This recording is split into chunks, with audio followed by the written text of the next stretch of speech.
Hello everyone, আমি স্বাতি মহন্ত চলে আসলাম আবারও একটা নিউ ব্লগ নিয়ে। তো ভিডিওটি স্কিপ না করে পুরোটি দেখার অনুরোধ রইল। তো আজ আমি সকালবেলা চলে গেলাম, আমি এবং অথয় আমার বর। এটা হচ্ছে গাইবান্ধা জেলার রাজাবিরাট জায়গাটার নাম। তো এখানে হচ্ছে পুরো বৈশাখ মাস জুড়ে এখানে এক মাস ব্যাপী মেলা হয়, শুধু রবিবার আর বৃহস্পতিবারে। তো এটা কিন্তু বছরের এই বৈশাখ মাসের শেষ রবিবার ছিল আজকে। তো এর জন্যে মেলাতে প্রচণ্ড পরিমাণে ভিড় ছিল, যার কারণে আমরা ঠিকঠাকভাবে ভিডিও করতে পারিনি। তারপরেও যতটুকুন পেরেছি ততটুকুন তোমাদের মধ্যে তুলে ধরার চেষ্টা করেছি। তো দেখো, আমরা মেলার মধ্যে ঢুকে পড়লাম। প্রথমে বাইকটাকে আমরা গ্যারেজে রাখলাম, কারণ এখানে তো মেলা, বুঝতেই পারছো, অনেক রকমের লোকজন আছে এখানে। তো বাইকটাকে আমরা গ্যারেজে রেখে দেওয়ার পর আমরা মেলার ভিতরে ঢুকে পড়লাম। ঢোকার পরে প্রসাদ নেওয়ার জন্য একটা দোকান থেকে আমি কিছু খাজা বাতাসা এগুলো প্রসাদ কিনে নিলাম। এরপর এখন আমি ঢুকে পড়ব মেন জায়গায়, মন্দিরে।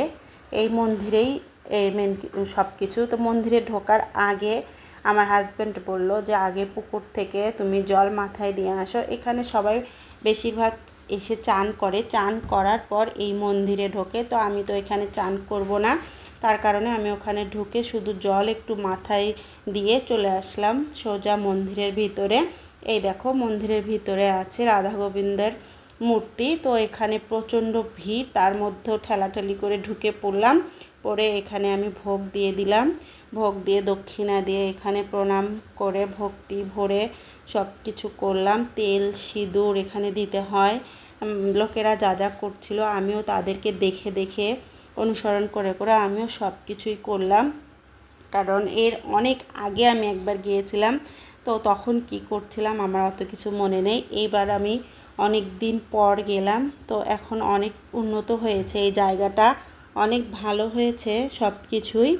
তো অনেক ভালো লেগেছে আমার এই জায়গাটাতে। এখানে সব কিছু দিয়ে দেওয়ার পরে আমরা এখন বেরিয়ে আসলাম। বেরিয়ে আসার পরে এই সাইডে আর একটা মূর্তি আছে, মূর্তি না, এখানে ছবি আছে। এটা হচ্ছে জগন্নাথ ঠাকুরের ছবি।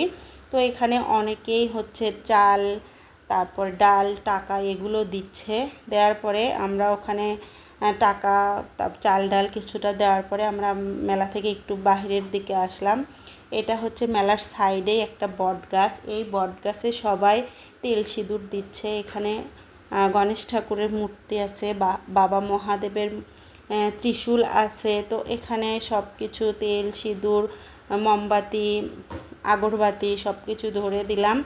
লাগিয়ে দেওয়ার পরে দেখো এখানে যে ভিড়, আর এই প্রচণ্ড গরম ছিল আজকে। এই গরমের মধ্যে যা বলার মতো না, মুখের দিকে তো তাকানি যাচ্ছে না, এতটাই অবস্থা খারাপ।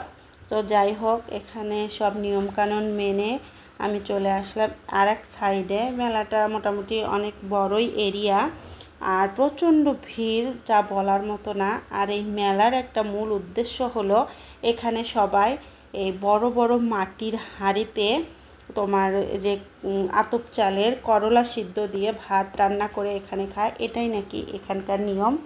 তো এখান থেকে এটা আমি করিনি, কারণ আমরা তো একা একা গিয়েছিলাম। এখানে যদি 10-12 জন মিলে যাওয়া যাইতো তাহলে এই নিয়মটা এখানে গিয়ে পালন করা হতো।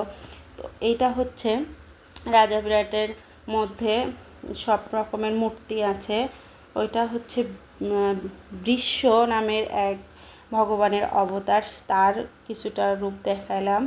দেখো, তারপরে এখানে হচ্ছে মা কালীর মূর্তি আছে, তারপরে আরও অনেক অনেক মূর্তি আছে। সবগুলো ঠাকুরকেই আমি তোমাদেরকে দেখিয়ে দিলাম।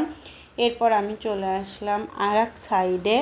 তো এখানে একটা বট গাছ আছে, বট গাছের নিচে সবাই এখানে বসে রান্না করছে, অনেকে খাওয়া দাওয়া করছে এখানে। আবার অনেক লোকজন প্রসাদ বিতরণও করছে। তো এখানে হচ্ছে আর এক সাইডে আবার দেখলাম যে ঠাকুরের আরও কিছু মূর্তি আছে, তবে এইটা হচ্ছে ওই সাইড আলাদা আর এই সাইডটা আলাদা, যেটা আমি জানছিলাম না। পরে দেখলাম যে এই সাইডেও আছে। তো এখানে আবার ঢুকে পড়লাম। ঢুকে পড়ে দেখো, এই যে দেখলাম, একটু ভিডিও করে নিলাম। দেখো এখানে সবাই চাল ছিটিয়ে দিচ্ছে। এরপর ওখান থেকে বেরিয়ে চলে আসলাম প্রসাদ খাওয়ার জন্য। এখানে এক দাদা ছিল, উনি আমাদেরকে ডেকে নিয়ে আসলো আমাদেরকে প্রসাদ খাওয়ানোর জন্য। তো চলে আসলাম প্রসাদ খাওয়ার জন্য। দেখো কত সুন্দর আমাদেরকে পাতার থালা দিয়ে দিয়েছে। তো পাতার থালাতে নিয়ে নিলাম খিচুড়ি, আর দাদা একটা থালাও দিয়েছিল, তো সেটাতেও নিয়ে নিলাম খিচুড়ি। খিচুড়িটা অনেক টেস্টি ছিল, ভীষণ গরমের মাঝে টেস্টি কীরকম আমি বলতেও পারছি না সেরকমভাবে। তো যাই হোক, ক্ষুধা লেগেছিল, খেয়ে নিলাম।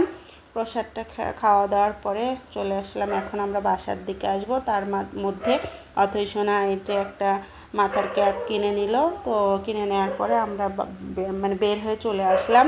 বের হয়ে আসার পথে এখানে হোটেল ছিল, হোটেলের মধ্যে আমার অথৈ সোনাকে ঢুকিয়ে দিলাম। ও বসে পড়লো, এখানে ও কিছু হালকা নাস্তা করবে। তো এখানে 2টা পুরি নিয়েছিল, একটা দই আর একটা ম্যারেন্ডা নেওয়া হয়েছিল। তো ও তো খিচুড়ি প্রসাদ ওখানে খায়নি, যার কারণে ও এখানে পুরি ডাল এগুলো খেয়ে নিল।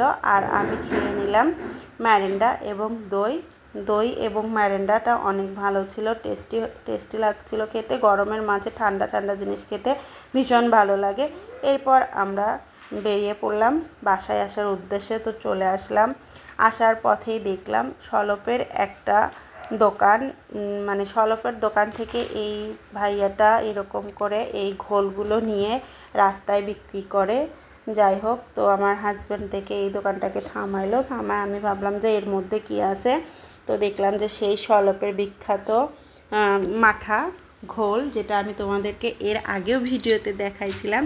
তো সেই মাঠাটা আজকে আবার আমরা পেয়ে গেলাম। তো গরমের মাঝে এরকম ঠান্ডা ঠান্ডা মাঠা খেতে ভীষণ ভালো লাগে।